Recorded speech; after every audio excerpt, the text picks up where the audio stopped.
Donc là, on a recruté notre agent sur différents contrats que vous a indiqué Laurence. Et puis, il y a des fois, il y a des fins de contrat. Enfin, il y a toujours une fin de contrat à partir du moment qu'il y a une date d'entrée et une date de fin sur un contrat. D'ailleurs, j'insiste sur la date de fin de tout contrat. Même un contrat de remplacement d'un agent disponible, même si c'est par exemple une période de maladie où l'agent est absent 15 jours, renouvelable 15 jours, vous devez systématiquement refaire le contrat à l'agent de remplacement avec une date de fin. Donc il peut avoir un contrat tous les 8 jours, etc. Mais il faut une date à tout prix de fin. Alors, on va aborder donc le terme du contrat, le terme normal du contrat, l'interruption de contrat et la nomination en qualité de stagiaire. Donc la radiation des effectifs est une décision administrative qui constate la cessation définitive des fonctions. Elle entraîne la perte de qualité de fonctionnaire ou d'agent public contractuel. Et cette radiation peut résulter de plusieurs éléments, donc la démission, le licenciement, l'abandon de poste, la rupture conventionnelle, l'admission à la retraite, la révocation et la déchéance des droits civiques. La radiation des effectifs est une décision déclarative par arrêté et non une sanction. Donc même un agent qui démissionne, qui est contractuel, c'est un arrêté de fin de fonction en fait qu'on doit prendre. C'est plus un avenant, il n'y a plus. C'est un arrêté. Je précise que, eu égard au temps imparti, on ne peut pas expliciter chacune des thématiques, mais je pourrais quasiment vous faire une demi-journée ou une journée sur la démission, une journée sur le licenciement, une journée sur l'abandon de poste, une journée sur la rupture conventionnelle, une journée sur la mise en retraite. Chaque thématique devrait être abordée de façon un peu plus précise, donc on répondra à vos interrogations, parce que nécessairement, on va simplement survoler chacune de ces thématiques, mais chaque sous-thématique pourrait faire l'objet d'un renvoi du CDG, on a peut-être que ça, mais c'est vrai que si vous avez des questions, n'hésitez pas. J'ai récemment fait une note sur l'abandon de poste notamment, qui sera dans un prochain profil, pas celui-là, celui-là. Alors, donc on va commencer par le terme du contrat de travail, le terme normal. Lorsque l'agent contractuel est engagé pour une durée déterminée, la question du renouvellement ou du non-renouvellement de son engagement se pose et doit prendre la forme d'un courrier. Par principe, l'agent contractuel n'a aucun droit au renouvellement de son engagement. Par contre, la collectivité doit l'en informer selon des délais, selon le délai où l'agent était présent. C'est écrit dans nos modèles de contrat. Vous avez, je ne sais pas l'article comme ça de tête, mais vous avez renouvellement ou non-renouvellement du contrat. On peut vous joindre une lettre toute basique. Vous devez informer donc l'agent, soit que vous lui renouvelez le contrat, soit que vous ne le renouvelez pas. Mais vous devez impérativement l'avertir. Donc les modalités, le préavis. Le non-renouvellement du contrat doit faire l'objet d'un préavis avant le terme de l'engagement, dans un délai variable. Alors c'est là selon la durée pour laquelle l'agent avait été engagé. Donc un agent qui est engagé pour une durée inférieure à 6 mois, il a 8 jours de préavis. C'est 1 mois pour une durée égale ou supérieure à 6 mois et inférieure à 2 ans.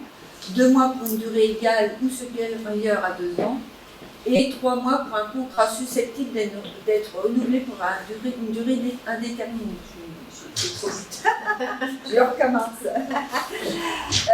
Vous avez un agent qui est dans sa 6e année de contrat, susceptible d'être transformé en CDI. Vous décidez de ne pas renouveler le contrat à l'agent, il faut le prévenir au moins 3 mois avant. Ça nous arrive très régulièrement, de non-renouvellement de contrat sans respect du préavis. Il y a un risque potentiel de recours puisque finalement l'agent pâtit du fait qu'il n'a pas pu rechercher un emploi, ce qu'il aurait fait s'il avait su que ce contrat n'était pas renouvelé. Ça nous arrive parfois de renouveler un contrat pour 3 mois en donnant le préavis en même temps. Voilà, au moins c'est juridiquement plus fiable. Donc on fait attention toujours au préavis, et puis c'est vrai aussi dans l'autre cas sur les agents démissionnaires. Juste là-dessus aussi. Ah pardon. Oui, le préavis, je pense qu'il doit être formalisé par écrit. Oui. La Tout à voie fait. orale, Oui. Et, non, ce sera par écrit. Par écrit. Et il y a une note récemment du cabinet Landau que j'ai vu cette semaine, donc ça conforte ce qu'on disait en amont. Quand le renouvellement n'est pas de droit, il est parfois maladroit d'essayer de se justifier. Parce que si juridiquement vous faites tomber la justification, vous faites tomber également le non-renouvellement. Et comme le contrat n'est pas forcément, n'est pas un droit à renouvellement. Vous avez un contrat d'1 an, je ne vous renouvelle pas sur 1 an supplémentaire parce que ceci, cela. Si je fais tomber le ceci, cela, je fais tomber la décision de non-renouvellement. Alors que finalement, je n'étais pas obligé de motiver ma décision puisque le renouvellement n'est pas un droit. Donc parfois, c'est des rares fois où je déconseille de motiver et de justifier le non-renouvellement d'un contrat quand il n'est pas le droit. Généralement, les actes individuels défavorables sont motivés. Dans ce cas-là, ce n'est pas nécessaire et on donne le bâton pour se faire battre. Je ne vous renouvelle pas parce que pour insuffisance professionnelle, d'accord, prouvez-moi l'insuffisance professionnelle. Je ne peux pas, d'accord, donc je vais tomber le non-renouvellement, vous devez nous prendre le contrat. C'est dommage parce que si je n'avais pas motivé, vous n'aurez pas eu de contrat supplémentaire. Et là, il y a une note qui est parue cette semaine au cabinet Landau qui fait exactement la même analyse. Donc attention là-dessus, de ne pas toujours vouloir se justifier. Alors, les modalités, toujours en termes de contrat, l'entretien. Donc, la notification de la décision finale doit être précédée d'un entretien. Lorsque le contrat est susceptible d'être conduit pour une durée indéterminée, ou lorsque la durée du contrat ou de l'ensemble des contrats conclus sur un emploi permanent est supérieure ou égale à 3 ans. Là, on rejoint un petit peu l'entretien professionnel où on vous dit qu'il est obligatoire pour les agents en CDI au moins tous les 3 ans et également pour les contrats supérieurs à 3 ans. Le certificat de travail, donc à l'expiration du contrat, l'autorité territoriale délivre à l'agent un certificat contenant notamment les dates de recrutement, les fonctions occupées et leur durée. Excusez-moi, une petite question. La durée de 3 ans doit être continue ou elle peut être discontinue? Alors, discontinue par plus de 4 mois. D'ailleurs, on ne l'a pas dit tout à l'heure, dans les présentations des divers contrats, les 6 ans se cumulent tant qu'il n'y a pas eu d'interruption de supérieure à 4 mois. Donc, ça serait fait. La prime de précarité qui a été mise en place depuis le 1er janvier 2021, l'indemnité de fin de contrat n'est due que lorsque la durée du contrat est au total inférieure ou égale à 1 an. Elle n'est pas due si la rémunération brute globale mensuelle dépasse 2 fois le SMIC, si le contrat n'est pas mené jusqu'à son terme, donc une démission ou un licenciement, le renouvellement du contrat ou la conclusion d'un nouveau contrat est proposé, l'agent refuse la conclusion d'un CDI pour occuper le même emploi ou similaire auprès du même employeur avec une rémunération équivalente, ou l'agent continue à travailler dans l'administration. Alors j'en reviens un petit peu plus précisément. Quand on dit un contrat n'est pas dû lorsque la durée totale est inférieure ou égale à 1 an, par exemple, je prends les emplois temporaires, le temporaire d'activité, il est maximal de 1 an. D'accord ? Donc un agent qui est pris en temporaire d'activité est censé toucher cette indemnité de précarité à la fin de son contrat.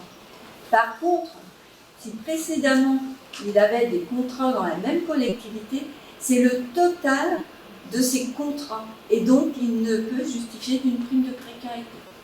Même si le contrat a été signé avant le 1er janvier 2021 ou c'est seulement pour les contrats qui ont été signés après janvier 2021 à partir du 1er janvier 2021. Mais bon, alors maintenant, ça fait 1 an, on a dépassé le 1er janvier 2022. Oui, mais si on a fait signer un contrat en 2020 et qu'on l'a fait signer pour 3 ans, ah ben là non. là il n'y a pas d'indemnité. Non, c'est moins d'1 an. L'indemnité, elle était. N'est due que lorsque d'accord, ok. C'est moins d'1 an, c'est un emploi de moins d'1 an. Je vais aussi spécifier J'avais eu le cas d'un recrutement temporaire d'activité de moins d'1 an, et la collectivité a eu vent que l'agent partait dans une autre collectivité. Il n'a pas touché, et c'est légal, puisque en fait, l'agent continue de travailler dans l'administration ou dans les administrations publiques, donc il n'a pas le droit à l'indemnité. Cette indemnité de fin de contrat, elle est valable pour la passion? Normalement, non. Parce que la station, c'est à la tâche, pas plus que les besoins saisonniers. Donc c'est Contrat de projet non plus. Les saisonniers sont. Ah bah oui, tous c'est les les contrats de trucs, projet, les vacataires. Parce que eux, ils savent pertinemment pourquoi ils sont recrutés. La durée est vraiment. Donc le montant d'indemnité est fixé à 10% de la rémunération brute globale perçue par l'agent au titre de son contrat. Alors, on va passer à la démission de l'agent. L'agent contractuel qui présente sa démission est tenu de respecter un préavis également de 8 jours pour l'agent qui justifie auprès de l'autorité d'un contrat inférieur à 6 mois.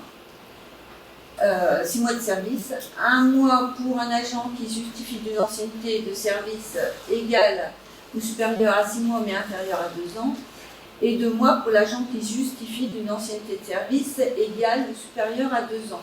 C'est pareil, c'est tout contrat confondu. Même s'il y a eu des divers renouvellements, c'est tout contrat confondu tant qu'il n'y a pas eu d'interruption de plus de 4 mois. L'agent qui s'abstient de reprendre son emploi à l'issue d'un congé de maternité ou d'adoption est tenu de notifier cette intention 15 jours au moins avant le terme de son congé. La démission est présentée par lettre recommandée avec demande d'accusé de réception. Et pour la détermination de la durée du préavis, l'ancienneté est décomptée jusqu'à la date d'envoi de la lettre.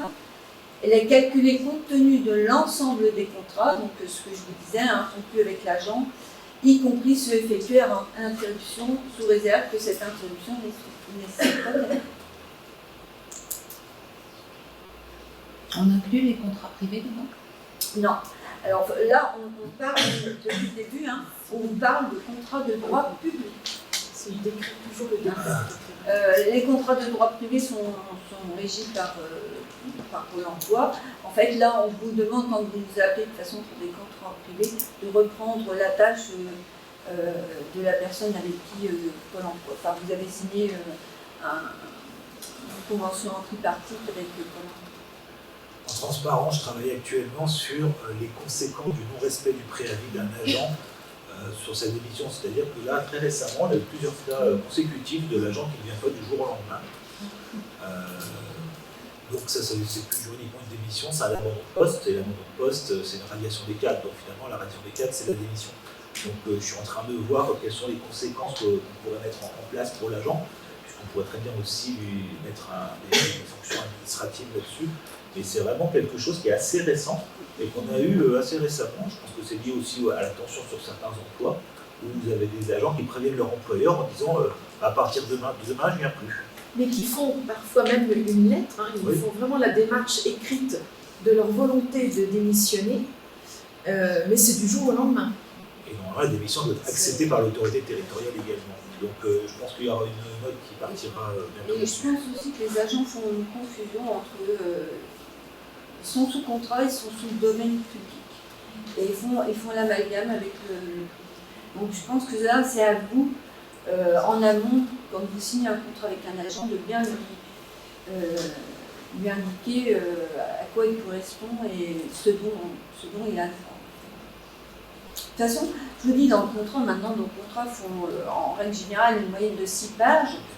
Dans chaque article, lisez bien les articles, mais il y a, tout ce qui est dit là est indiqué dans les articles.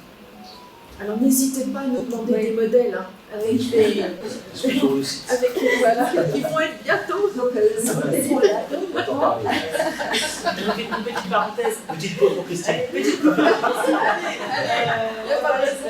Le site internet Bon, vous savez que l'activité Tiréo, vous l'avez vu, a disparu il y a déjà depuis plusieurs mois. CDG10, c'est une volonté commune du conseil départemental, de l'association des maires et du centre de gestion entre collectivité Tiréo. On n'en parle plus, d'ailleurs vous n'en parlez plus non plus. CDG10 a été réécrit complètement. Donc on a fait appel à un prestataire, on revoit la totalité de CDG10 qui va reprendre nos données grand public, nos données emploi, je regarde ma collègue chargée de l'emploi, nos données concours, etc. Et on va y réinclure toutes les données, tous les domaines qu'il y avait dans collectivité Tiréo. Donc on refusionne les deux. Le site est présenté aux agents du CDG le 17 octobre, au conseil d'administration le 21. Et le 25 octobre, le CDG10 actuel n'existe plus. Vous verrez la nouvelle formule du CDG10. C'est là que vous aurez tous vos liens de connexion pour déclarer vos cottises, tout ce qui concerne le médical, etc. Et la grande différence, c'est que les données, notamment, on a pris la décision que les données carrières ne seraient plus dans un intranet, mais seront en accès libre. Donc il n'y aura plus de code d'accès pour avoir les modèles de contrat, les modèles de délivre, enfin tout ce qu'on mettra. Alors ça va s'alimenter petit à petit, parce que vous imaginez bien que l'activité Tiréo, il avait 15 ans d'ancienneté, on en a ajouté. Donc on va faire un tri. Alors le tri, en fait, il se fait lui-même, on n'en prend rien en fait. Et petit à petit, on alimentera CDG10 avec les nouvelles données. Et il est certain que les premières données carrières qui vont être mises dessus, c'est les contrats. Celle sur les doigts, on le savent. C'est-à-dire que non, à la disparition de collectivité Tiréo, vous avez envoyé un message, n'hésitez pas à nous demander des modèles. Alors certains d'entre vous l'ont fait, d'autres ne l'ont pas fait et ont continué d'utiliser des anciens modèles, ce qui fait que le code général de la fonction publique, lui, il n'a pas encore existé dans l'eau. Voilà, donc petit à petit, nos modèles nous sont remis à jour avec un certain formalisme, avec le fameux cipage, avec toutes les mentions obligatoires. Donc il y aura toutes les notes, notamment toutes les notes autour des contractuels, les avancements d'échelon, vous en fichez, ils arrivent tout seuls. Donc ça c'est moins grave. Il y aura les modèles d'arrêté et on va petit à petit alimenter le site avec nos nouvelles données. Alors, il y a déjà des domaines qui sont prêts, tout ce qui est emploi, ça fonctionne déjà, tout ce qui est concours fonctionne déjà, hygiène et sécurité, ça va être facile, les fiches n'ont pas changé. Le pôle carrière a un travail énorme à réaliser du fait du changement, de la création du code, puisqu'on ne parle plus de la loi, donc pensez que la loi 84-53, c'est fini, quoi. Enfin, il y a deux, il y a la 83-664, c'est fini. Je suis sûre que vous la traînez partout chez nous. Chez nous aussi, suivez-moi. Alors, la FNAC les accepte quand même. Il y a un délai, mais ça s'arrêtera. Ça s'arrêtera. Donc, il y a déjà des premières observations qui arrivent parce que vous ne visez pas le code général. Alors, quand vous avez besoin de modèles, n'hésitez pas à les demander par mail. On vous les enverra. C'était prévu dans la charge de travail des agents du service. Mais là, nous, petit à petit, on va réalimenter. À partir du 25 octobre, vous aurez le nouveau site avec toute la nouvelle cartographie, les nouveaux logos, tout, voilà, tout est revu et tout a été réécrit. Voilà. Donc vous aurez les modèles à ce moment-là. C'est une question de Mme Grenois par rapport aux fiches d'identification que vous demandez avec les contrats. Oui. Si on mentionne des éléments qui sont demandés sur cette fiche d'identification directement sur le contrat, ça ne fait pas travailler qu'une fois. Normalement, sur un contrat, oui. Sur un contrat, on ne met pas sur un contrat, on ne met pas normalement le code de la sécurité sociale. Attention aux données sensibles. Ouais. Oui. Ah bah non. Non. J'ai rien dit. J'ai vu. Donc on peut la simplifier. C'est vrai que on l'a pas. On va dire qu'on ne l'a pas simplifiée. On pourrait la simplifier. Mais non, il nous faut l'essentiel. Oui, et puis notamment, par exemple, concernant le nom patronymique et le nom d'usage, dont, on va dire, le défaut justement de cette mention peut ressortir comme erreur. Par exemple, là, on est en plein dans les élections professionnelles, et le nom patronymique compte, il est mentionné. Donc c'est vrai que la fiche d'identification permet de clarifier finalement l'état civil et la situation de l'agent. Après, elle peut prendre la forme que vous voulez. Nous on envoie à titre d'information. Pour avoir l'information, comme je veux dire en retour, si vous avez une autre forme de fiche, envoyez-nous votre forme de fiche, hein, c'est pas gênant. Nous, à partir du moment qu'on ait les données essentielles. Vous savez que le centre de gestion a une des missions obligatoires du centre de gestion, c'est d'assurer le suivi du dossier administratif de vos agents. C'est-à-dire que le dossier administratif qui est chez vous, nous en avons la copie. On vous demande, vous avez obligation de nous transmettre tous les contrats. Vous avez obligation de nous transmettre tous les arrêtés de vos agents. Je parle de tous les arrêtés, régime indemnitaire. Vous avez aussi maintenant la maladie. Il y a Charline qui est là, hein. Charline Anne-Lise, faites gaffe à vous là. Hein. Les dossiers maladie sont suivis là. Nous avons l'obligation, tout agent peut venir au CDG pour voir son dossier. Il le voit chez vous, mais il peut aussi nous le demander.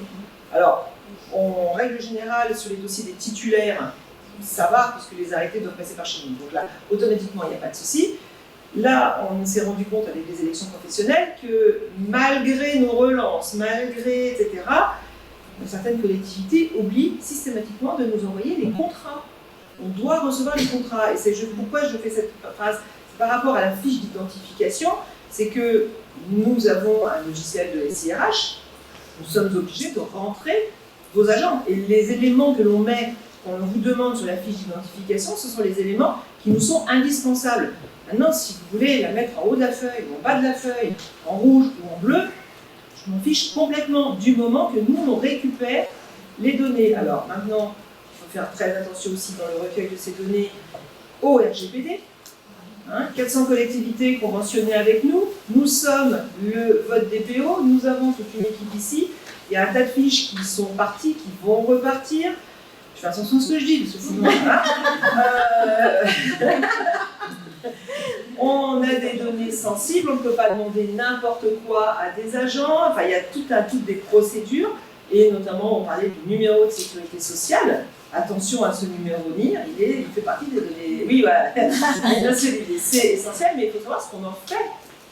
Nous, on en a besoin obligatoirement dans toutes les collectivités pour qui on réalise la paye.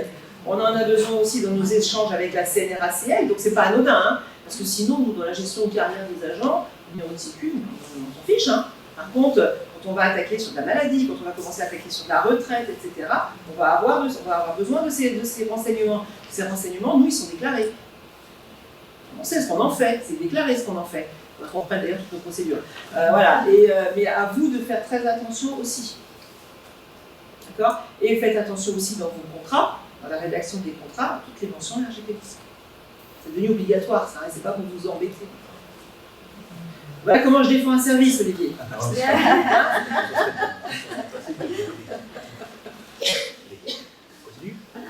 On continue.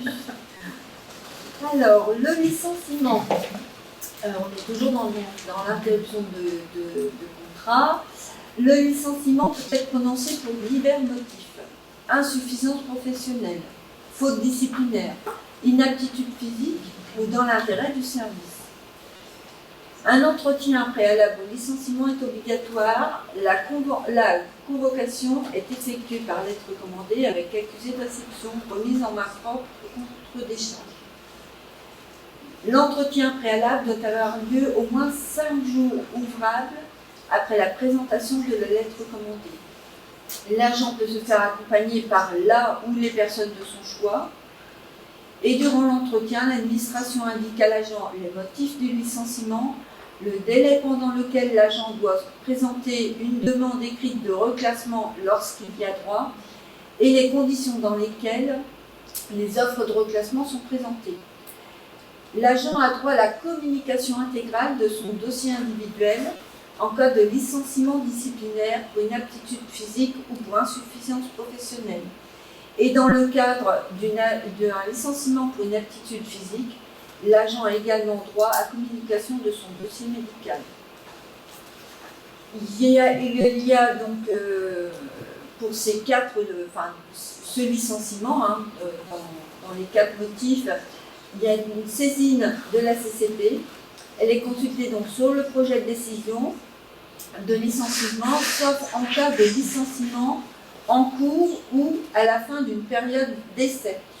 Alors je reviens aussi là-dessus, parce que c'est pareil, on est confronté à des questions et des fois on voit des choses qui mettent en porte-à-faux et la collectivité et l'agent. sur un contrat initial, que vous mettiez une période d'essai en fonction de la durée du contrat, hein, vous allez vous y reporter, vous avez pareil des délais qui sont appliqués. Il est tout à fait normal de mettre une période d'essai, voire mettre une annotation que la période d'essai peut être renouvelée d'autant. Par contre, à chaque renouvellement de contrat, la période d'essai n'a plus d'effet.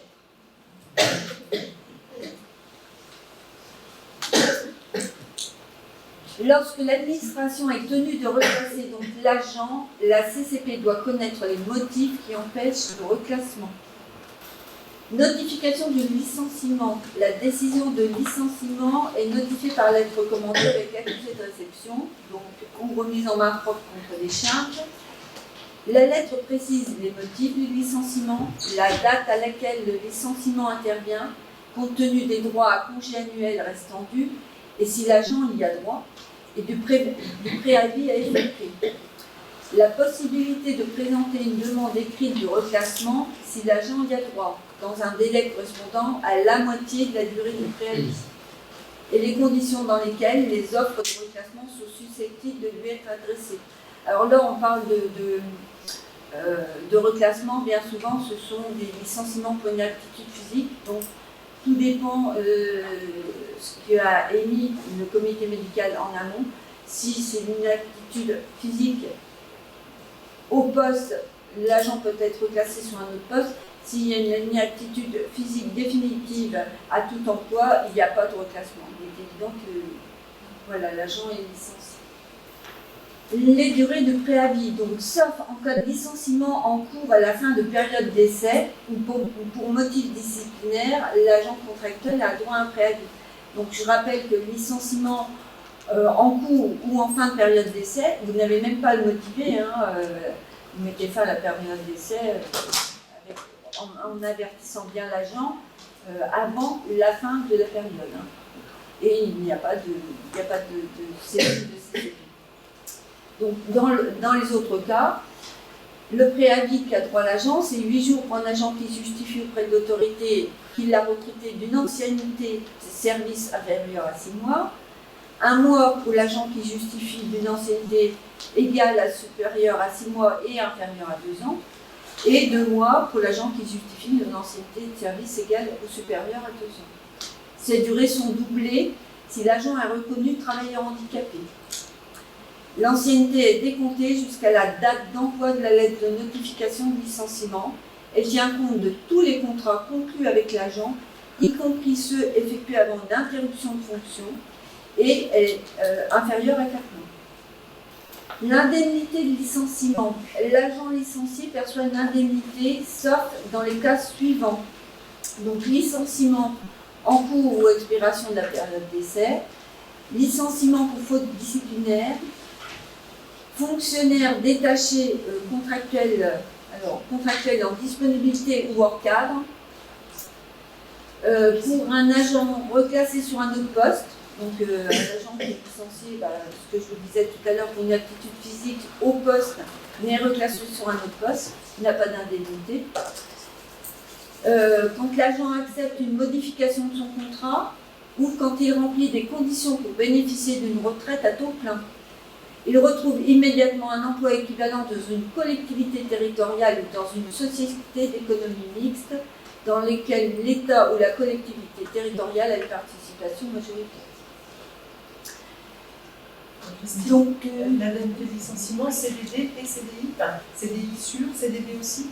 Bah oui, du coup, tu as les périodes de... Oui, les périodes de contrat du préavis. Après, c'est vraiment minime.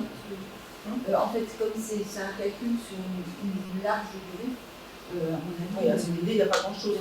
C'est un calcul à faire entre à la fin du CDD, et je crois qu'il me pose la question, on oriente, attendez la fin du CDD ou alors licenciement. Bon, après, là, nous, on est là pour vous les calculer, pour vous aider dans les temps. Donc, après le licenciement, l'indemnité compensatrice de congé annuel, donc sauf en cas de licenciement pour motif disciplinaire, l'agent a droit au versement d'une indemnité s'il n'a pas pu prendre tous ses congés annuels du fait de l'administration. Donc cette indemnité est égale à 1/10 de rémunération totale brute perçue au cours de l'année. Elle est proportionnelle au nombre de jours de congé annuel non pris. Et donc, après le licenciement, vous avez des documents à remettre impérativement à l'agent par l'employeur. Donc, un certificat de travail comportant les dates de recrutement et de licenciement, les fonctions occupées, leur catégorie hiérarchique et la durée d'exercice, et s'il y a lieu, des périodes de congé non assimilées à du travail effectif.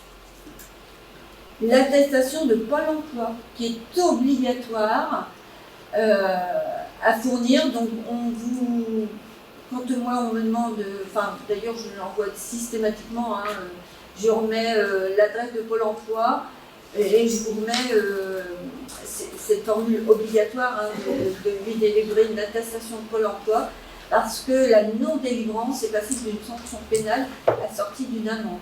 Et c'est l'article R 1238-6 du Code du travail. Et les délais pour les envoyer?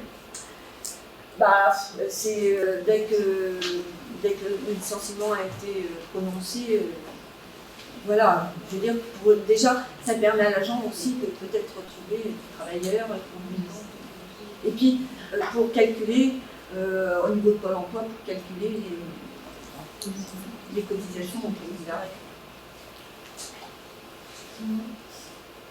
Oui, question. Pour une fin de contrat, c'est les mêmes documents qu'il y a produits. Enfin, le certificat de travail, certes, pas avec les mêmes. Et l'attestation de Pôle emploi? Oui, systématiquement. J'ai un dossier à gérer là et. Oui, systématiquement. D'accord. Donc il n'y a que ces deux documents-là. Il y a ça, alors il y a. Obligatoire, mais après, il faut faire un solde. Ouais, alors le solde de tout compte normalement n'existe pas chez nous. Mais le mieux c'est. Ça n'existe pas, mais l'État me le demande.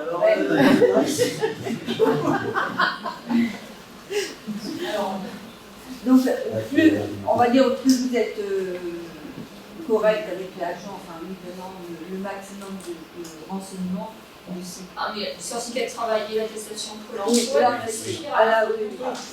D'accord. Et c'est obligatoire pour tout type de contrat, y compris les contrats saisonniers, les petits jeunes qui viennent, animateurs. Normalement, oui, puisque c'est une fin de contrat. C'est donc là, quand même, moi, à mon sens, oui, parce qu'un étudiant peut-être pas. C'est une production. Oui, mais même en fin de contrat. La fin de contrat. Soit vous le faites systématiquement, soit si on vous le demande, vous devez faire dans les 2 mois, puisque c'est une publication de documents administratifs régie par la loi 78. Donc de toute façon, si on ne vous le demande pas, voilà. Mais si on vous le demande, vous êtes obligé de le faire.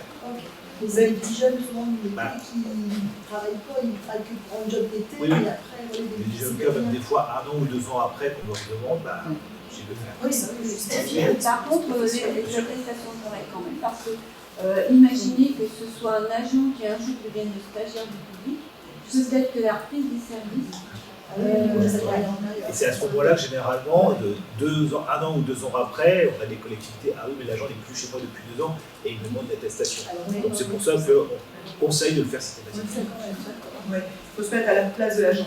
On peut le faire en tant qu'employeur, on dit oui, il a travaillé 2 mois, il n'a pas le droit au chômage, donc on n'en sait rien, parce qu'on n'est pas chez Pôle emploi. Il peut y avoir peut-être une piste qui peut lui ouvrir ou une ancienneté, je ne sais rien. Donc systématiquement, je vous conseille, quel que soit, si c'est une rupture, si c'est une fin de contrat, même si c'est court, de faire un certificat de travail à l'agent qui lui sera demandé certainement chez un futur employeur. C'est ça le problème aussi, et une attestation de l'emploi. Effectivement, vous pouvez aussi, même si c'est vrai dans la fonction publique, le solde de tout compte.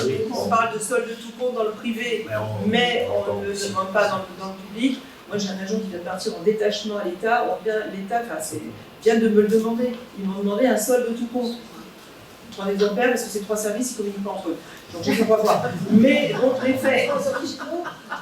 C'est pas la préfecture, c'est bon, c'est un autre service. Ça va. Là j'aurais pu. Mais là, c'est tout, j'ai vu ça. Mais ils nous demandent ça, ils nous ont demandé aussi, penser si l'agent, vous savez que les agents peuvent ouvrir des CET. Qu'on soit contractuel, alors c'est des contrats plus longs. Pensez à solder les CET. Moi là, on vient me demander une attestation de fin de traitement. On m'a demandé, la personne est partie en détachement au 1er octobre. On m'a dit, faites-moi une attestation comme quoi au 31 décembre, vous arrêtez le paiement et qu'au 1er octobre, vous ne la paierez pas. Je dis, plus là, elle ne va pas la payer. Et voilà, on nous demande tous ces renseignements-là. Donc pensez à tout ça.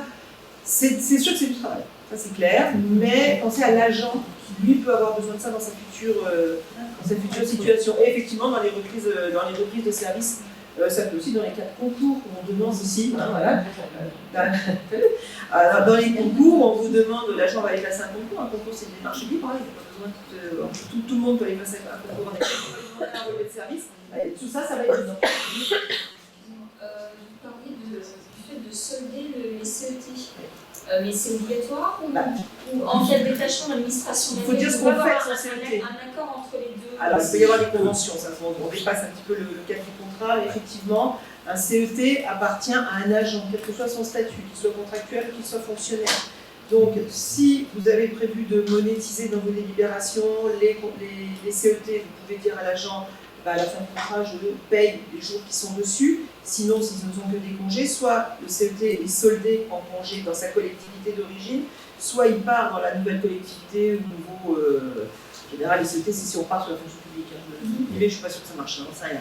Mais il part dans une autre fonction publique, une autre collectivité, l'agent part avec son CET. C'est une obligation. Et la collectivité d'accueil est obligée de prendre le CET. Maintenant, la collectivité d'accueil va soit monétiser, soit donner des jours de congé qui n'ont pas été acquis dans sa collectivité, mais dans la collectivité antérieure. Elle peut vous demander une convention. Et elle peut vous demander une convention financière. J'ai dit elle peut, il n'y a pas d'obligation. En général, ça se fait par respect d'employeur à employeur. Donc en fait, c'est monétisé à la hauteur de ce qui est mis dans les jours de CET, 135, 90. Mais si la collectivité d'accueil n'est pas d'accord pour la reprise des CET, ah non, elle n'a pas le choix. Elle n'a pas le choix. Non, elle n'a pas le choix, elle est obligée de le reprendre. Elle est obligée de le reprendre. Maintenant, c'est l'agent qui peut vous dire, moi je ne veux pas partir dans ma collectivité, dans ma nouvelle collectivité, chez mon nouveau employeur avec les jours de CET, je vais les solder avant. Et ça se fait avant, hein. Ça ne se fait pas le jour où on dit je pars. Merci. Voilà. Et puis l'abandon de poste, dont on parlait tout à l'heure, l'abandon de poste est une absence irrégulière qui constitue un manquement à l'obligation de servir. Pour qu'il soit caractérisé, il faut une absence totale et durable sans motif légitime, une mise en demeure régulière, une volonté avérée de l'agent de rompre le lien qui l'unit au service. La ratation des cadres de l'agent est subordonnée à une mise en demeure préalable. On n'attend pas, s'il y a un agent qui n'a pas été là depuis 3 jours et qu'il ne s'était pas manifesté, puis d'un coup vous recevez un certificat de mise en maladie, il n'y a pas abandon. Vous n'avez pas procédé à vous n'avez pas fait une procédure préalable. Donc la mise en demeure est soumise à une procédure donc précise. Elle doit prendre forme d'un écrit explicite et non équivoque, inviter l'agent à rejoindre son poste ou à reprendre son service dans un délai raisonnable fixé par l'administration, informer l'agent du risque encouru d'une radiation des cadres sans application des garanties issues de la procédure disciplinaire et être signé par l'autorité compétente. La mise en demeure doit être notifiée à l'agent par courrier recommandé avec accusé de réception ou déposée au domicile de l'agent par un agent assermenté. Conséquence de la mise en demeure. Donc à l'issue de la mise en demeure, plusieurs cas de figure peuvent se présenter. Soit l'agent reprend son service sans justifier son absence, l'agent reprend son service en justifiant tardivement son absence, notamment par un certificat médical, l'agent ne reprend pas son service mais fait connaître les raisons de son absence, l'agent présente sa démission ou l'absence de réaction de l'agent.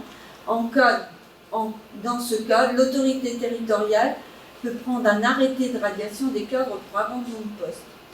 Donc dans cette hypothèse, il apparaît nécessaire que la collectivité essaie par tous les moyens de prendre contact avec l'agent afin de s'assurer qu'il n'est pas dans l'impossibilité de répondre aux mises en demeure. Donc un agent qui est hospitalisé, qui ne peut pas répondre à immédiatement à sa collectivité, un internement psychiatrique, etc. Il y a tellement de gens qui vivent seuls que vous avez peut-être un agent qui vient pas, puis mais en fait il est hospitalisé, il n'a pas le temps de vous prévenir pour le moment. Il considère quel délai raisonnable? Je considère qu'à minimum de 2 semaines. 2 semaines sans nouvelle aucune. Délai raisonnable. Après, la radiation, c'est pas une fonction disciplinaire, donc ça passe pas au conseil de discipline. Là, en l'occurrence, ça passe pas en CCT, rien au conseil de discipline. C'est simplement la constatation d'une volonté d'un agent de rompre le lien avec son employeur. Et j'ai regardé la jurisprudence, on considère que 15 jours est un minimum. Un peu de mesure, parce que personne, je sais pas, qui est dans le coma ou je sais pas quoi. Et si c'est récurrent, on a un agent en arrêt maladie, mais en fait qui met pratiquement une semaine pour nous fournir les arrêts, on a beau l'appeler, on n'a aucun signe de vie. Alors là, on n'est plus du tout dans le même cadre, on est dans un cadre plutôt disciplinaire, parce que c'est une faute. Si on ne transmet pas l'information dans les 2 jours, etc. Et là, on a fait un rediscuter justement sur ces problèmes de discipline et que j'ai de temps en temps à régler, effectivement. Et là, on va aller sur les mesures classiques, avertissement, blague, puis ça se répète, ça se répète, ça se répète. On crèche un peu. Par contre, ça n'est pas valable sur les contrats de droit privé. Contrat aidé, ça. Justement, on a justement spécifié, on pourrait faire un truc sur les droits privés. Non.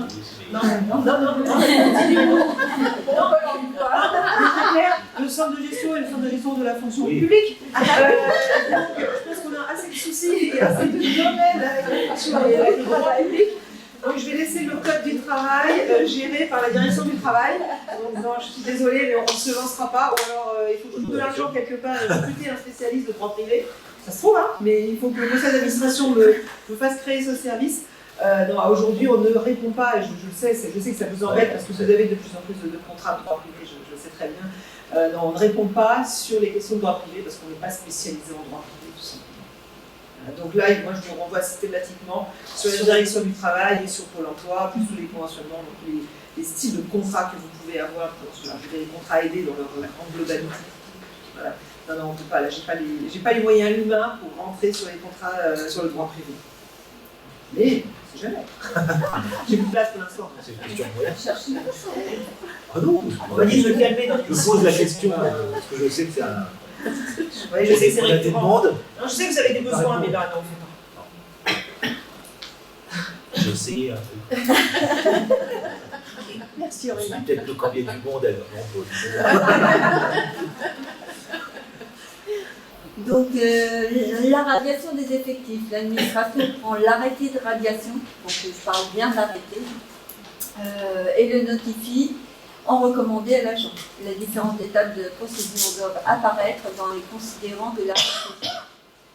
Cette décision de radiation d'un agent public doit également être motivée en application de la loi 79 587 du 11 juillet 1979. Elle est assez vieille, mais elle est toujours là. Bon, de toute façon. Pour moi. Les conséquences de la radiation des effectifs. Donc, en cas de radiation des effectifs pour abandon de poste, l'agent est considéré comme démissionnaire.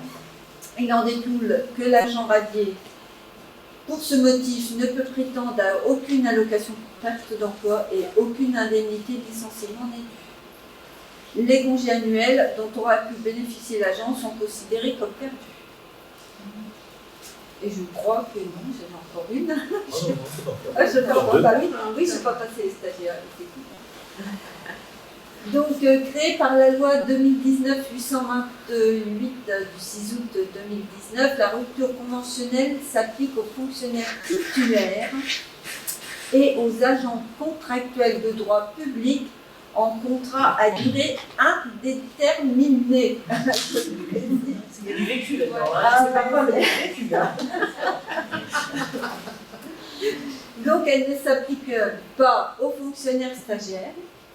Un agent stagiaire doit faire son année pour être évalué, donc il n'est pas considéré pouvoir bénéficier de cette procédure.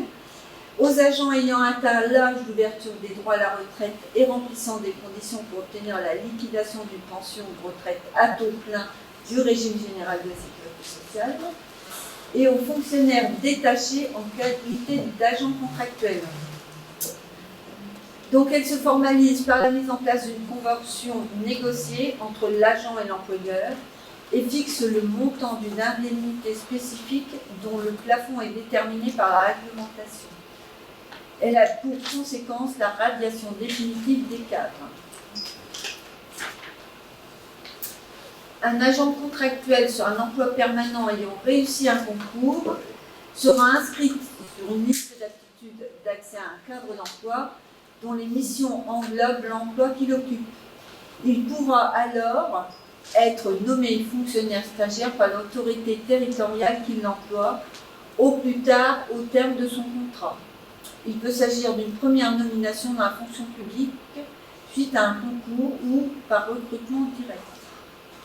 Si vous envoyez un adjoint technique, donc première échelle C1, vous décidez de nommer stagiaire, ça met fin à son contrat et rentre dans la partie fonctionnaire territorial.